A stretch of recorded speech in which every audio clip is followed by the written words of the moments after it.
Abdoulaye Thiam, bonjour. Bonjour. L'élection de Samuel Eto'o au comité exécutif de la CAF, c'était loin d'être gagné il y a encore une semaine. Comment a-t-il réussi finalement ? Écoutez, vous avez parfaitement raison, c'est une très belle remontada, comme d'ailleurs a l'habitude de faire son ancien club, le FC Barcelone. La vie de Samuel Eto'o fils, comme vous le savez aussi, a été parsemée d'embûches, mais il a toujours su tirer son épingle de jeu. C'était pas facile, il menait une bataille d'abord contre l'ancien président du comité de normalisation de son pays, Saïdou Mombo, mais aussi contre le ministre des Sports, mais également contre la Confédération africaine de football qu'il avait déclaré inéligible. Mais Samuel Eto'o étant Samuel Eto'o, il a poursuivi l'affaire jusqu'au TAS qui lui a donné finalement raison. Le TAS qui lui a donné raison, c'est donc le tribunal arbitral des sports. Mais en janvier dernier, comme vous l'avez dit, la CAF avait refusé qu'il soit candidat en prétextant qu'il avait gravement violé les principes d'éthique, d'intégrité et d'esprit sportif en acceptant de devenir l'ambassadeur d'une société de paris sportifs. Fin de citation. Comment a-t-il réussi cette remontada finalement ? Écoutez, c'est tout à fait simple parce qu'il a saisi le TAS, il a amené tous ses dossiers, il a pris de bons avocats. Il a défendu son dossier, le TAS lui a donné raison, il appartenait à la CAF de prendre une seule mesure, c'est-à-dire aller saisir ce qu'on appelle la Cour fédérale suisse. Mais la CAF était obligée, compte tenu de cette situation de fait qui s'imposait à elle, d'accepter cette candidature-là et Samuel Eto'o a fini par être élu. Il fallait le voir ici au Caire, tout souriant parce qu'il n'avait aucune pression, il était sûr de passer, il est passé comme lettre à la poste. Et il a été élu par acclamation, c'est ça ? Absolument, il a été élu par acclamation comme plusieurs autres membres aussi de différentes zones. Et quand ils ont projeté la photo de Samuel Eto'o, effectivement, il y a eu quand même beaucoup plus de salves d'applaudissements comparé aux autres candidats. Donc, il reste toujours populaire, plus populaire même que le président de la Confédération africaine de football. Donc, c'est de bonne guerre qu'il y ait une salve d'applaudissements quand on a cité le nom de Samuel Eto'o fils et surtout quand on a projeté son image au niveau de l'écran géant. Alors, vous l'avez dit, derrière la décision anti-Samuel Eto'o du mois de janvier dernier, beaucoup à tort ou à raison ont vu la main du ministre camerounais des Sports, Narcisse Moëlé Kombi, et du Camerounais qui siégeait jusqu'ici au comité exécutif de la CAF, Seydou Mbombo Njoya. Mais est-ce que le président de la CAF, le Sud-Africain Patrice Motsepe lui-même, ne manœuvrait pas lui aussi en coulisses contre Samuel Eto'o ? Je n'irai pas jusque-là, d'autant plus que les organes qui s'occupent de l'éligibilité des candidats, ce sont des organes indépendants. Ce qu'il faut retenir, c'est qu'au niveau quand même de ces organes, tous avaient déclaré Samuel Eto'o fils inéligible. Toutefois, il a poursuivi donc son combat jusqu'au niveau du tribunal arbitral des sports. Il a obtenu gain de cause. Aujourd'hui, il est là. Reste à savoir maintenant si dans les 4 prochaines années, il envisagera de briguer la présidence de la Confédération africaine de football et pourquoi pas devenir président, par exemple, là où Michel Platini a échoué en Europe. Oui, vous dites qu'il peut viser dans 4 ans la succession de Patrice Motsepe. Pourquoi pas? Parce que c'est quelqu'un qui a beaucoup d'ambition, quelqu'un qui est courageux, qui a réussi quand même à surmonter tous les obstacles devant lui. Oui, il y a une forte probabilité, beaucoup de gens le pensent ici, dans les coulisses, Samuel Eto'o pourrait être candidat, pourquoi pas, en 2029. Alors maintenant qu'il est à la CAF, est-ce que vous pensez que Samuel Eto'o va se représenter à la fin de cette année à la présidence de la FECAFOOT? Il n'y a aucune incompatibilité entre son poste de membre du comité exécutif de la CAF et sa volonté, par exemple, de vouloir briguer un deuxième mandat au niveau de la Fédération camerounaise de football. J'ose espérer aussi qu'il va le faire parce que ce serait extrêmement dangereux pour lui de laisser déjà la Fédération camerounaise de football pour se contenter exclusivement d'un poste au niveau de la CAF. Et pensez-vous que c'est le signe qu'il renonce définitivement à toute ambition politique dans son pays, le Cameroun? Oui, c'est probable, je ne sais pas. Politiquement, beaucoup de gens parlent de lui, mais jusqu'à présent, il n'a pas posé d'acte allant dans le sens de briguer la présidence de la République. Moi, tel que je le connais, j'ose espérer tout simplement qu'il va rester dans le football parce que c'est là qu'il sait le mieux servir l'Afrique et le monde entier. Avec cette réélection de Patrice Motsepe à la présidence de la CAF, quels sont les changements à venir pour le football africain dans les 4 prochaines années? Moi, à ce niveau-là, j'attends 2 changements fondamentaux. Le premier changement, c'est de faire en sorte que l'Afrique puisse maîtriser aujourd'hui son calendrier, son agenda, et qu'on arrête avec ces glissements ou bien tout simplement ces compétitions qu'on repousse à chaque fois que la FIFA veut en décider autrement.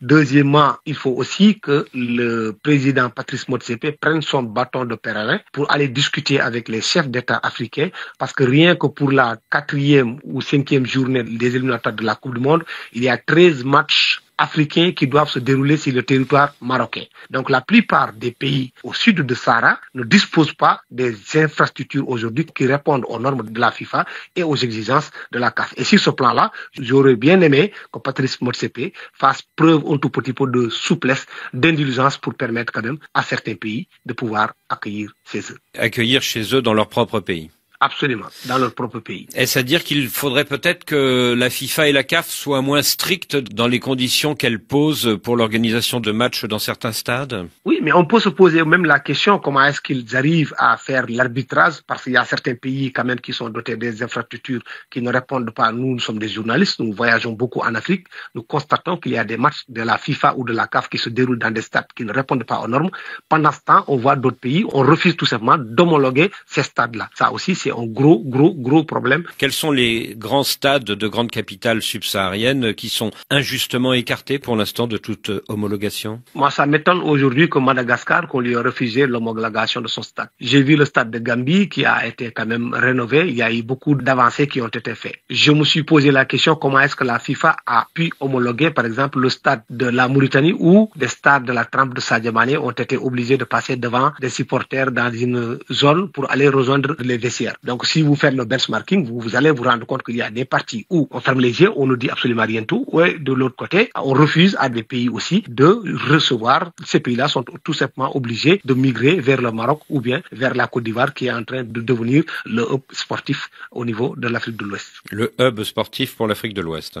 Absolument. Alors depuis l'arrivée de Patrice Motsepe à la tête de la CAF, beaucoup d'observateurs dénoncent la mainmise du président de la FIFA, Gianni Infantino, sur l'instance fêtière du football africain via le secrétaire général de la CAF, le suisseau-congolais Véron Mosengo-Omba. Qu'est-ce que vous en pensez?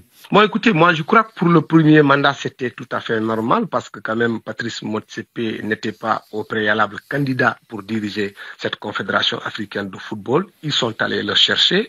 On a établi ce qu'on appelle le protocole de Rabat qui a obligé Augustin Senghor à retirer sa candidature, tout comme Ahmed Yahya et Jacques Anouma. Aujourd'hui, celui qui paye commande. La FIFA a fait en sorte de maîtriser l'ensemble des dispositifs qui est mis en place par la Confédération africaine de football, d'autant plus que le président a été aidé par le président Gianni Infantino, ce qui fait qu'aujourd'hui, effectivement, il se sent un tout petit peu redevable. Il reste maintenant à savoir pour son deuxième mandat, est-ce qu'il va adopter cette attitude-là ou bien est-ce qu'il va essayer tout simplement de voler de ses propres ailes? Souhaitez-vous que Patrice Motsepe s'affranchisse un petit peu de la tutelle de Gianni Infantino? Absolument, parce qu'il y a beaucoup de rumeurs à tort et à raison qui parlent de cette tutelle de la FIFA sur la CAF. Donc, il appartient aujourd'hui à Patrice Motsepe pour son deuxième élection où il a été accepté par acclamation. Donc là, quand même, il a beaucoup plus de coups de franche, contrairement à 2021 où c'est Gianni Infantino qui est allé le chercher pour presque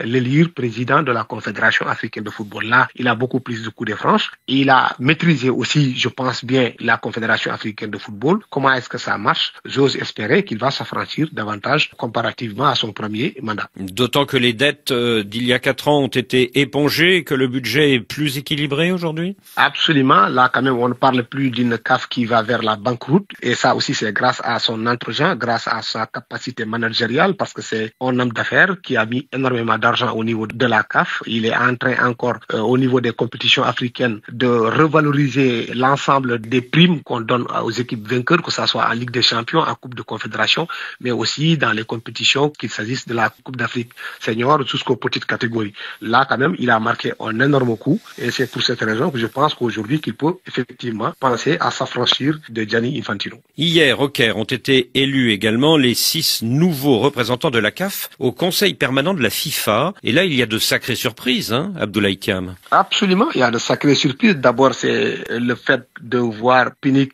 du Nigeria qui n'a pas été reconduit, mais la plus grosse surprise, c'est Maître Augustin Senghor, premier vice-président de la Confédération africaine de football, qui termine 6e sur 6. Sur 53 voix, il n'a pu obtenir que 13. Là, quand même, il y avait une grosse surprise, d'autant plus que partout en Afrique, on entend de lui que c'est quelqu'un qui est doté d'une probité intellectuelle et morale sans commune mesure. On a été un peu surpris de voir qu'il n'a même pas pu obtenir la moitié des 26 voix qui auraient dû lui permettre de passer au deuxième tour. Est-ce à dire, Abdoulaye Thiam, que pour être être élu à un poste dirigeant dans le football mondial, il faut non seulement faire une bonne campagne et avoir un bon programme, mais aussi présenter quelquefois des arguments moins avouables?